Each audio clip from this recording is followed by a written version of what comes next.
உலக மக்கள் அனைவரையும் யோகாவின் சார்பாக வணக்கத்தை தெரிவித்து பயிற்சியை தொடங்கும் இந்த வேளையில் நண்பர்கள் இந்த இடத்துல யோகா பயிற்சிக்கு வந்திருக்காங்க.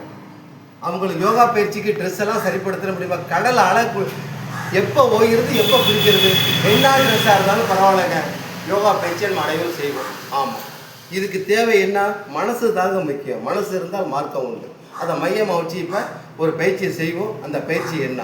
பந்திக்கு முந்து படைக்கு பிந்து. இதனுடைய விளக்கத்தை இப்போ ஒரு வரியில் நான் சொல்ல விரும்புகிறேன். படன்னு சொன்னால் ராமரை மறந்துடாதீங்க. ராமர் வில்ல முதுக்கு பின்னாடி வச்சிருப்பார். அந்த வார்த்தை தவறாகி விட்டது. பந்தி என்று சொன்னால் முன்னாடி இருக்கும், முன்னாடி தான் சாப்பிடணும். இதை மையமாக வச்சு ஒரு வார்த்தைகளை சொல்ல இந்த இடத்துல பிரியப்படுறேன். அந்த வார்த்தை என்ன?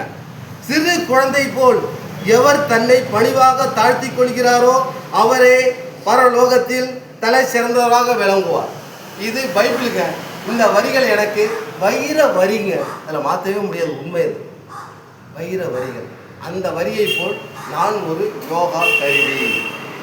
என்னுடைய இருக்கிற இறைவனால் படைக்கப்பட்ட யோகா கருவி என்கிட்ட இருக்கு. 72,000 நாடி நரம்புகள், 7 சக்கரங்கள் எல்லாத்தையுமே இருக்கு உங்கள்கிட்ட வந்திருக்க நண்பர்கள்ட்ட. ஆனால் இதை எப்படி இணைப்பது? நான் யோகா கருவி ஆகிட்டேன். உங்கள் கருவியை யோகா கருவியை ஆக்குங்கள் என்று சொல்லி அனைவரும் காலை நீட்டுங்க. காலை நீட்டி என்ன செய்றீங்க? இப்போ ராமர் போல அவர் வில்லை எடுத்து இந்த இடத்துல நம்ம உருவத்துக்கு தயாராகவும் உடலை மையமாகும். இதை தொடர்றதுக்கு முதல்ல ட்ரை பண்ணுங்கள். எல்லா நண்பர்களும் தொடர போல ட்ரை பண்ணுங்கள். எவ்வளோ வந்தாலும் பரவாயில்ல, காட்டுங்க முதல்ல நீங்கள். இப்போ உங்களுடைய வலது காலை தூக்கி இடது கால் அதே இடத்துல இருக்கட்டும். துப்பாக்கி ஆசனம் கூட இதில் சொல்லலாம். ஆனால் வில்லாசனம் பேர். இதை தூக்கி மெதுவாக என்ன செய்றீங்க? மெதுவாக உங்கள்கிட்ட இருக்கிற ஆத்மா உணர்வை வச்சு இதை காதுகிட்ட கொண்டாந்து நிறுத்துறதுக்கு முயற்சி பண்ணுங்க. பார்வை நேரம் இருக்கணும், மூச்சு சீராக இருக்கணும். எவ்வளவு முடியுதோ செய்யுங்க. இந்த இதில் ஒரு 10 எண்ணிக்கை.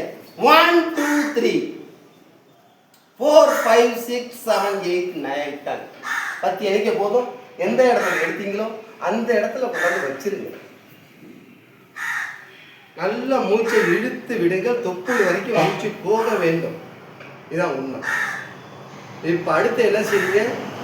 நல்ல மூச்சை விட்டுட்டு இழுத்த காலை அதே இடத்துல வச்சிடணும். மறுக்காலை பிடிச்சி இந்த காது கிட்ட மெதுவாக கொண்டு வர்றதுக்கு முயற்சி பண்ணுங்க.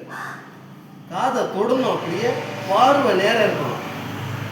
1 2 3 4 5 6 7 8 9 10 இப்படி 1 3 முறை செய்யும் போது இடுப்பு கிட்ட இருக்கிற கல்லீரல், மண்டீரல், கணையம், உண்ட உணவு, செரிமான, பித்தப்பை, 2 கிட்னி, இது அனைத்தும் சூப்பராக வேலை செய்ய வாய்ப்பு இருக்குங்க என்று சொல்லி உலக மக்கள் அனைவரையும் நன்றி கூறி விடைபெறுகிறேன். வணக்கம்.